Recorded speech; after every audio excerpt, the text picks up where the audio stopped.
ایک سے پہلے مشاہد حسین سید صاحب ہمارے ساتھ موجود تھے اور ان کا یہ کہنا ہے کہ ڈیل سائن ہونا باقی ہے، ڈیل ڈن ہو چکی ہے امریکہ اور ایران کے درمیان۔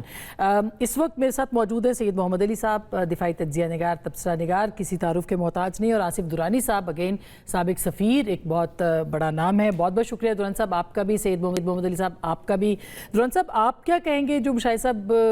نے کہا ہے، کیا آپ کو لگتا ہے کہ یہ ڈیل ہو چکی ہے اور قطر کا دورہ بھی غالباف صاحب کا ہو گیا ہے،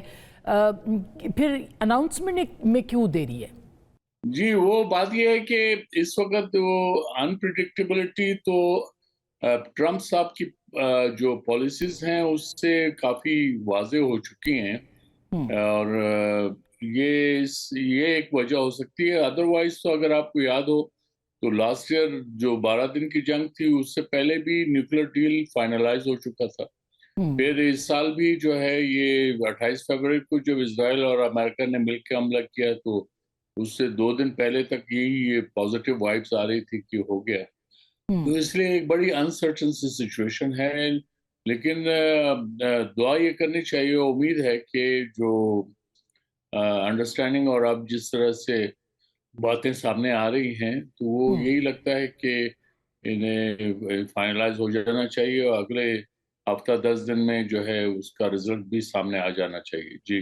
جی محمد علی صاحب آپ کیا کہنا ہے، کیونکہ جو غالباف صاحب قطر گئے اور پھر وہاں پہ بھی کہا جا رہا ہے کہ $12 بلین کی بات ہے، وہ ایک اپنی جگہ، ٹرمپ صاحب کی کانفرنس کال، ان کا جو مطالبہ، پھر اس کے بعد آج پھر ایک مطالبہ آیا ہے یورینیم کے حوالے سے، تو ہرڈلز کیا ہیں اور کیا ہو جائے گا معاہدہ عید کے بعد؟ آصفہ، میں سمجھتا ہوں کہ اگر اس پورے پروسیس کو دیکھیں جو کہ پاکستان کی کوششوں سے ایک دیرپا جنگ بندی ہوئی تھی 8 اپریل سے لے کے آج تک، تو آپ کو ایک مسلسل ایک ٹرینڈ نظر آتا ہے کہ پاکستان کی بے شمار جو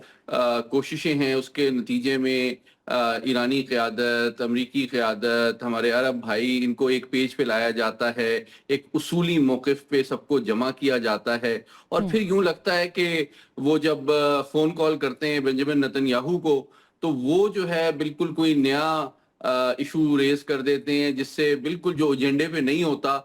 جس سے وہ سارا کیے کرائے پہ یوں لگتا ہے کہ وہ پانی پھیرنے کی کوشش کر رہے ہیں۔ تو بنیادی طور پہ میرا دیکھنے کا جو انداز ہے وہ یہ ہے، اس پورے پروسیس کو وہ تھوڑا سا مختلف ہے مشاہد صاحب سے، اور میں یہ سمجھتا ہوں کہ ایک جانب پاکستان اس پورے انتہائی نازک، پیچیدہ اور حساس عمل کو بڑی احتیاط اور ذمہ داری سے تمام اسٹیک ہولڈرز کو لے کے چل رہا ہے، اور دوسری جانب اتنی ہی غیر ذمہ داری سے اور بھرپور کوشش کر رہے ہیں نتن یاہو صاحب اس پروسیس کو سبوتاج کرنے کے لیے۔ اور ایک جانب پاکستان کوشش کر رہا ہے کہ یہ معاہدہ ہو جائے اور دیرپا جنگ بندی ہو جائے، اور دوسری جانب بالکل اسی طرح نتن یاہو صاحب مسلسل جو ہے اس کے گول پوسٹ کو شفٹ کرنے کے لیے، ایجنڈے کو کمپلیکیٹ کرنے کے لیے، ایک تو ان کا کائنیٹک معاملہ ہے جو کہ مسلسل وہ جاری رکھے ہوئے ہیں لبنان کے خلاف، اور حملے غزہ اور ویسٹ بینک میں بھی جاری ہیں، اور دوسری جانب جو ہے وہ ایشوز کے حوالے سے بھی ایسے جو ہے معاملات ریز کر رہے ہیں جو کہ اگریڈ ایجنڈے پہ نہیں ہیں، تو وہ مسلسل یہ مسائل پیدا کر رہے ہیں۔ تو مجھے یوں لگتا ہے کہ اس معاہدے کی کامیابی اور اس کے دیرپا ہونے کا دار و مدار اس بات پہ ہوگا کہ کیا صدر ٹرمپ جو ہیں وہ جو اسرائیلی لابی ہے جس میں سینیٹر لنسی گراہم جیسے لوگ شامل ہیں، جس میں اور جو بنجمن نتن یاہو ہیں، ان کو قائل کرنے یا کم سے کم ان کو ریسٹرین کرنے یا اس عمل کو نقصان پہنچانے کی کوششوں سے باز رکھنے میں کامیاب ہوں گے یا نہیں، کیونکہ یہ مجھے سب سے بڑا خطرہ ہے۔ ٹھیک بات ہے۔ دران صاحب آپ کو کیا لگتا ہے کہ مجتبیٰ خامنہئی صاحب کا جو سٹیٹمنٹ آج آیا ہے حج کے موقع پہ، اور ان کا یہ کہنا ہے کہ وقت آ گیا ہے کہ امریکہ کو یہاں پناہگاہیں نہ ملیں، اس